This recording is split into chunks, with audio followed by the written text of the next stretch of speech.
నమస్తే అమ్మా. బంగారి శర్మ గారు, మామూలుగా భారతదేశంలోనే ఇటు శైవులు కావచ్చు, లేదంటే ఈ దేవుడు గొప్ప, మా దేవుడు గొప్ప, వాళ్ళు గొప్ప, వీళ్ళు గొప్ప అన్నట్లు వీళ్ళని పూజించొద్దని ఇక్కడే ఎన్నో రకాలుగా విద్వేషాలు చెలరేగుతుంటే వాటిని నియంత్రించమని చెప్పి ఆదిశంకరాచార్యులు వారికి వ్యాసుల వారు చెప్పారు అన్నట్లుగా మీరు తెలియజేశారు. మరి అది ఏ విధంగా వారు నియంత్రించారంటారు? దానికి ఇంకా ఇక్కడి నుంచి లక్ష్యమే ఇది. నీకు ఈ 16 ఏళ్ల పాటు ఎక్కడ వెర్రితలలు లేస్తున్నటువంటి వైదిక ధర్మాన్ని నాశనం చేస్తున్నటువంటి ఆచార్యులు ఎవరెవరైతే ఉన్నారో, వైదిక ఋషి హృదయాన్ని అర్థం చేసుకోలేకుండా పాషండంగా ఎక్కడికక్కడ వాళ్ళు ధర్మాలని తీసుకొని చొప్పేస్తూ వెళ్తూ ఉన్నారో, వాళ్ళందరినీ ఖండించాల్సినటువంటి అవసరం ఉంది. వాళ్ళందరినీ వాదనల్లో ఓడించి, అంటే వాళ్ళ సిద్ధాంతం గొప్పదైతే వాళ్ళు గెలుస్తారు, లేకపోతే ఓటమే కదా. ఓడించు. కారణం ఏమిటంటే బౌద్ధులకి జైనులకి రాజుల యొక్క ప్రాపకం ఎక్కువగా ఉంది కాబట్టి వాళ్ళు అది చేస్తున్నారు. ఇంకో పక్కన కాపాళికులని, వైష్ణవులని, శైవులని, వీళ్ళందరూ ఇట్లా లోపల శాక్తేయులని, గాణాపత్యులని, సౌరులని ఇట్లా కొట్టుకుంటూ వెళ్తున్నారు. ఇన్ని ఉండేయండి. ఇంకో పక్కన కాపాళికులని, కాలభైరవోపాసన చేసేవాళ్ళని, అట్లా ఉగ్రభైరవారాధన చేసేటటువంటి వాళ్ళు, ఉగ్రోపాసనలు చేసేవాళ్ళు పెరిగిపోయారు. ఇలా మొత్తము సమాజం అంతా ఎక్కడికక్కడ కుక్కలు చించిన విస్తరిలాగా ఉంది. ఎప్పుడైనా అంతే అమ్మ, వీడు పనికొస్తాడు, వీడు పనికిరాడు అనే ఆచార్యుడు ఎవరొచ్చినా సరే, ఈ దేవుడు గొప్పవాడు, ఈ దేవుడు తక్కువవాడు, ఈ దేవుడి వల్ల నీకు ముక్తి వస్తుంది, ఈ దేవుడి వల్ల పాపం వస్తుంది అని ఎవరు చెప్తారో, వీడొక్కడే నిజదేవుడు, ఇంకోటి దేవుడు కాదు అని ఎవరెవరు చెప్తారో వాళ్ళందరూ కూడా పాపం చేస్తున్నటువంటి వాళ్ళే. వాళ్ళకి నిజమైనటువంటి సత్యం తెలియదు. శంకర హృదయం తెలుసుకుంటే పరమాత్మ సర్వవ్యాపకుడు, అంతటా ఉన్నాడు, ఈ జీవుడికి ఆ పరమాత్మకి అభేదము అనేటటువంటి స్థితి చెప్తారు. అజ్ఞానం వల్ల, మిథ్య వల్ల, మాయ వల్ల నీకు అలా అనిపిస్తుంది. ఆ విధమైన చర్చలు మెల్లిమెల్లిగా ఆరంభమవుతూ ఉంటాయి ఇక్కడి నుంచి. అంటే అక్కడ శివుడు కానీ లేదంటే విష్ణువు కానీ ఒక్కరే అని చెప్పి అంటూ ఉంటారు కదండి, మరి ఈ విభేదాలు ఎట్లా వచ్చాయి? ఒక్కరే అనేటటువంటి ఆచార్యులు ఆదిశంకర్లు. కానీ ఎక్కడ ఆచార్యులు అక్కడ ఉంటారుగా ఎప్పటికప్పుడు. వారు వచ్చేటప్పటికే చాలామంది ఆచార్యులు అప్పటికే అభినవగుప్తుడు కానీ వాళ్ళందరూ రకరకాలైనటువంటి ఆలోచన రీతుల్లో ఉన్నారు. వాళ్ళందరినీ ఒక క్రమ పద్ధతిలోకి తీసుకురావడానికి శంకరాచార్యుల వారు మండనమిశ్రుడైతేనేంటి, కుమారుల భట్ అయితేనేంటి, అభినవగుప్తుడైతేనేంటి, ఇట్లా భాస్కరాచార్యులు అయితేనేంటి, ఇట్లా అందరినీ ఒక కొలిక్కి తీసుకురావడం కోసం వచ్చారు. అవతారం అది అనన్య సామాన్యమైన అవతారం ఆదిశంకర్లది. సరే, ఇక వ్యాసుల వారు చెప్పారు, ఇట్లా ఉందయ్యా, ఇట్లా చీలికలు పీలికలుగా ఉన్న సనాతన వైదిక ధర్మాన్ని మొత్తాన్ని ఏకీకృతం చేయడం కోసం, అంటే శివుణ్ణి కొలువు విష్ణువు వద్దు, విష్ణువుని కొలుపు శివుణ్ణి వద్దు, శక్తిని కొలువు మిగతా ఇద్దరు వద్దు, గణపతిని కొలువు వీళ్ళొద్దు అనే వాళ్ళందరూ కూడా పాపాత్ములైనటువంటి గురువులు. వీడి స్థాయి కాదయ్యా. అంత దేవతల్లో ఎవడు గొప్పవాడు ఎవడు తక్కువ అని నిర్ణయించడానికి నువ్వెవడివి?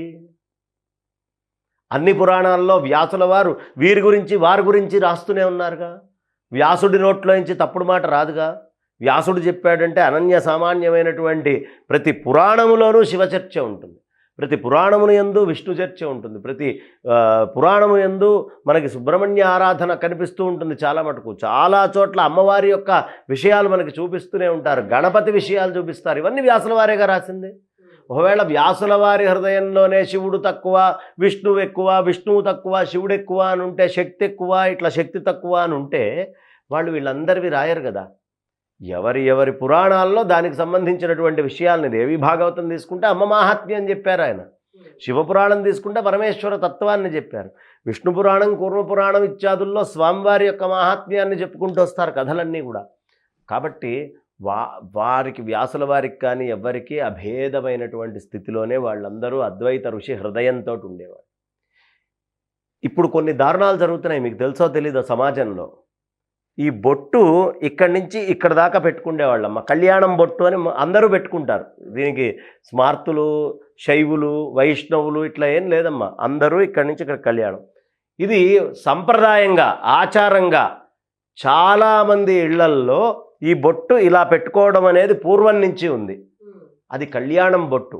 అది పెట్టుకుంటే మీరు పైకుంది కాబట్టి వైష్ణవులు అనకూడదు. లేదు, అడ్డబొట్టు పెట్టుకునే ఆచారం ఉంది. స్మార్తులు అందరూ పెట్టుకుంటారు అడ్డబొట్టు. పెట్టుకున్నారు కాబట్టి మీరు శైవులు అంటానికి వీళ్ళ శంకరాచార్య సిద్ధాంతాన్ని నమ్మేవాళ్ళు ఎవరు శైవులు కాదు, వైష్ణవులు కాదు. శివుణ్ణి కొలుస్తారు, విష్ణువుని కొలుస్తారు. వాళ్ళకి ఏ దేవుడు నచ్చితే ఆ దేవుణ్ణి కొలుస్తారు. కాబట్టి బొట్టుని బట్టి మీ ఆచారం ఇది, మీ పూర్వీకులందరూ వీళ్ళే అని చెప్పడానికి లేదమ్మా. ఆ బొట్టు ఇక్కడి నుంచి ఇక్కడ దాకా తీస్తే ఒక ఆచారం. ఆ బొట్టులో ఆ విభూది నామాలు మొత్తం పెట్టి అంతా రకరకాలుగా పులిమేస్తే ఒక ఆచారం, విభూది పులిమితే. కాబట్టి ఇది వైశ్యులు మనకి దొరలని ఇక్కడ పిలుస్తారు తెలంగాణలో, వెలమ దొరలు. వీళ్ళందరూ దొరలు, రాజ్యాలు వెళ్ళినటువంటి వాళ్ళు. వాళ్ళందరికీ ఈ కళ్యాణం బొట్టు సంప్రదాయం ఇక్కడ దాకా. అది వైష్ణవం కాదు, కానీ వైష్ణవమేమో అనే భ్రమలోకి వెళ్ళిపోతూ ఉంటారు. ఇట్లా బొట్టు పెట్టుకున్న అందరూ శైవులు కాదు. విష్ణుమూర్తిని కొలిచే వాళ్ళందరూ చాలామంది ఇలా బొట్టు పెట్టుకుంటారు. వాళ్ళు ఇష్టం వచ్చిన దైవాన్ని ఆరాధించవచ్చు. ఇది శంకర్లు చెప్పింది, కొట్టుకోవద్దురా నాయన అని. శంకరాచార్యులు వారు అందుకే విష్ణుమూర్తి మీద స్తోత్రాలు రాశారు, శివుడి మీద రాశారు, శక్తి మీద రాశారు, గణపతి మీద రాశారు, సుబ్రహ్మణ్యుడి మీద రాశారు, సూర్యుడి మీద రాశారు. ఆయన రాయిందేమిటి? అన్నీ రాసేశారు. కాబట్టి విద్వేషాలు పనికిరావు. వస్తే సమాజం పాడైపోతుంది. వీళ్ళు కొట్టుకుంటే ఇంకొకళ్ళు పుట్టుకొస్తారు, అందులోంచో గీత ఇందులోంచో గీత తీస్తే. కాబట్టి అలా పనికిరాదు. ఒకడొచ్చి అడుగుతాడు, అయ్యా గురువుగారు ఇటు పెడితే గొప్పదా ఇటు పెడితే గొప్పదా అంటాడు. అరే నువ్వు ఇటు పెట్టినా ఇటు పెట్టందే నీకు ముక్తి రాదురా, నలుగురికి పెట్టడం నేర్చుకో, ఇది పెట్టడం ముందు ప్రధానం అని పెద్దలు చెప్తారు. కాబట్టి విద్వేషాలను ఎప్పుడు తేకూడదు. వాడు ఎక్కువ వాడు తక్కువ అంటే మన బతికెంత, మన స్థాయి ఎంత. మనం శివద్వేషము విష్ణుద్వేషము చేయగలిగేంతటి వాళ్ళమా? అదే శంకర్లు చెప్పింది. అందరూ కలిసి ఉండాలి, అంతా ఒకటే అయినటువంటి పరబ్రహ్మము. ఉపాసకానాం కార్యార్థం బ్రహ్మణో రూపకల్పన. ఉపాసకుడి యొక్క కార్యం కోసం నువ్వు ఎలా కొలిస్తే అలా పరబ్రహ్మం అనేటటువంటిది రూపాన్ని ధరించి వస్తుందయ్యా. ఇవి ఉపనిషత్ వాక్యాలు. కాబట్టి బొట్టును బట్టి ఏదో కొద్దిగా ఉండేటప్పటికి ఇది మీ ఆచారం. పోనీ ఇట్లా పెట్టాం మనం, వెలమదొరలది అయ్యా మీది వైష్ణవం అన్నాడు అనుకోండి, కానీ వెలమదొరలకి ఎవరు ఆరాధ్యమై ఉంటాడు? ఇంటి ఇలవేల్పు రాజరాజేశ్వరుడు అయి ఉంటాడు. మరి ఒకవేళ ఇట్లా ఇక్కడి నుంచి ఇక్కడ దాకా పొడుగు పెట్టినంత మాత్రాన వాళ్ళు వైష్ణవులైతే వాళ్ళకి రాజరాజేశ్వరుడు ఇలవేల్పు ఎట్లా అవుతాడు? శివయ్య దగ్గరికి వెళ్ళి గుండె ఎట్లా కొట్టించుకుంటారు? వాళ్ళు కొట్టించుకోరు కదా. ఆ బొట్టు సంప్రదాయం, అది తిలకం అలా పెట్టడం, అంతేగాని లేనిపోని విద్వేషాలను తీసుకొచ్చి పెట్టడం కాదు అక్కడ. అంటే దేవుళ్ళకి లేని ఇవన్నీ ఇక్కడ ఎందుకు వచ్చాయండి? ఆచార్యులు మన నెంబర్, మన కౌంట్ పెరగాలి, మన సంఖ్య పెరుగుతూ ఉండాలి. అంతా మన బలం మనది, మన యొక్క పద్ధతి నడుస్తుంది. విద్వేషాలు తగ్గడం కాదు, మన బలం ఉండాలి. ఇది ప్రధానమైంది ఇప్పుడు. కలియుగం యొక్క ధర్మమే అది కదమ్మా. కామము క్రోధము ఇవన్నీ అవతారాలు ఎత్తుతూ ఉంటాయి రకరకాల ఆచార్యుల రూపంలో. ఈ క్రోధాది రూపాలు ఏవైతే ఉన్నాయో వాటిని అణచడం కోసం ఆదిశంకర్లు వచ్చారు ఆ రోజుల్లో. ఆయన వచ్చి ఈ ఆచారాలన్నింటినీ సిద్ధం చేసి ఎవరు బతుకమ్మ ఆడతారో వాళ్ళందరూ స్మార్తులే అమ్మ. బతుకమ్మ అందరిళ్లల్లో ఆడుతున్నారుగా, వాళ్ళందరూ శంకరాచార్య సంప్రదాయానికి చెందిన వాళ్ళే. చితుకుల బొమ్మ శివుని ముద్దుల గుమ్మ, ఇదేగా పాట, ఇదేనా? ఒకవేళ వైష్ణవులు అయితే శివుని ముద్దుల గొమ్మ అని అక్కడ ఎందుకు పాడతారు? పోనీ గోదాదేవిని తీసుకుందాం, ఆమె చేసిందేంటి? కాత్యాయని అమ్మవారికేగా పూజ. గోపికలు చేసింది ఎవరికి? కాత్యాయని అమ్మవారికేగా. శివుడితోటి, కృష్ణమూర్తితోటి, కృష్ణయ్యతోటి ముందే అవతారం తీసుకున్న అమ్మవారు ఎవరు? శక్తి, దుర్గా, కాత్యాయని, శారద, ఆవిడేగా. వాళ్ళకి లేదమ్మా విభేదం. లేని విభేదాలు మనం కల్పించుకుంటున్నాం, తెలియక అజ్ఞానంతో కల్పించుకొని ఇక్కడి నుంచి ఇక్కడ కొద్దిగా బొట్టు ఉండేటప్పటికీ నువ్వు దీన్ని ఉద్ధరించడం కోసమే పుట్టావు. నాకు రాత్రి కలలోకి వచ్చి ఆళ్ళవారు చెప్పాడు, వీడు ఈ వైష్ణవ ధర్మాన్ని ఉద్ధరించడం కోసమే పుట్టాడు అంటాడు ఒక ఆచార్యుడు. లేదురా నువ్వు మొత్తం ఈ విష్ణువు యొక్క సిద్ధాంతాలని నాశనం చేయడానికే ఈ విభూతి రేఖలు పెట్టుకొని వచ్చావు, నీ అంతటి వాడు లేడు అంటాడు ఇంకో ఆచార్యుడు. శివద్వేషవ అభేదము. శివాయ విష్ణురూపాయ శివరూపాయ విష్ణవే శివస్య హృదయం విష్ణోశ్చ హృదయం శివ. ఎవడైనా సరే దేవుడు తక్కువ అన్నాడంటే అక్కడే మూతి మీద కొట్టాలి. దేవుడు తక్కువ అంటా నువ్వెవడివయ్యా? నీ శక్తి ఎంతయ్యా? ఒక్కటి అమ్మ, ఏ ఆచార్యుడు ఈ ప్రపంచంలో అన్నిటికంటే వేదం ప్రధానము అని నెత్తిన పెట్టుకుంటాడో వాడు మహానుభావుడు. ఏమండి, నాకు ఒక మత గ్రంథం ఉందండి, ఈ మత గ్రంథము మేము చక్కగా ఇగో ఇన్ని శ్లోకాలు, ఇన్ని పద్యాలు, మేము చేసుకుంటాం, మాకు వేదం అనేది రెండోదే, ఇదే మొదటిది అని పొరపాటున ఎవరైనా అన్నారనుకోండి, నాస్తికో వేద నిందక. వేదాన్ని నిందించినంత మాత్రానే వాడు నాస్తికుడు అయిపోయాడు. పరమేశ్వరుడికి, విష్ణుమూర్తికి కూడా కాకుండా పోతాడు. ఆ వేదాలను ఉద్ధరించడం కోసమే కదా ఆయన అన్ని అవతారాలు ఎత్తుకుంటూ వచ్చింది. ఎన్నో అవతారాలు ఎత్తుకుంటూ వచ్చారు. కాబట్టి ఎవడు నెత్తి మీద వేదాన్ని పెట్టుకుంటాడో, నాకు వేదమే శిరోధార్యము, వేదాన్ని మించింది లేదు అని అంటాడో వాడు నిజమైనటువంటి సనాతన ధర్మానికి చెందినవాడు.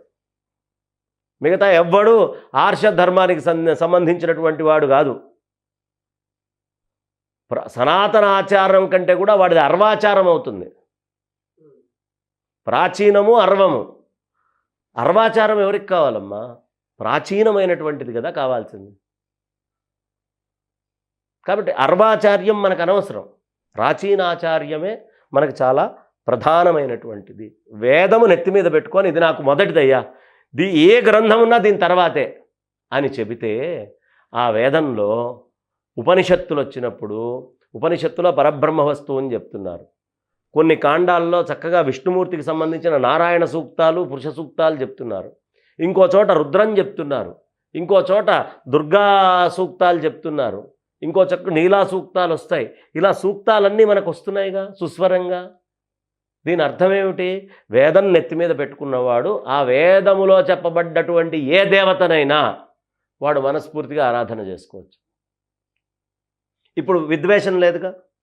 ఇవాళ కేవలం విద్వేషం గురించే చెప్తున్నా అమ్మ మొత్తం. ఎందుకంటే సమాజము ఎప్పుడూ విద్వేషాలకి పోతే లేని గొడవలు వస్తాయి, వేరే వాళ్ళకి అవకాశం వస్తుంది ఇతరులకి. ఆ అవకాశం రాకుండా చూడాల్సినటువంటి బాధ్యత ఆచార్యులది. గోత్రం మార్చడానికి వీల్లేదు. ఈ మధ్యకాలంలో గోత్రాలు కూడా మార్చేస్తున్నారు. అలా అవకాశం ఉంటుందా? అయ్యో, మా ఆచార్యుడు గోత్రం పెట్టుకోవా నువ్వు అంటాడు. ఆచార్యుడు గోత్రం ఎట్లా వస్తుంది? ఇప్పుడు నాది కౌండిన్యస గోత్రం. కౌండిన్య ఋషి నుంచి పరంపరగా జెనెటిక్ థియరీలో వచ్చింది శారీరకంగా. నీ ఆచార్యుడి థియరీ అన్నావనుకో, ఆ ఆచార్యుడికి ఈ జెనెటిక్ థియరీకి సంబంధం ఏముంది? అసలు జీన్ లేదుగా. సాఫ్ట్వేర్ ఉండొచ్చు, హార్డ్వేర్ ఏది లేదు కదా.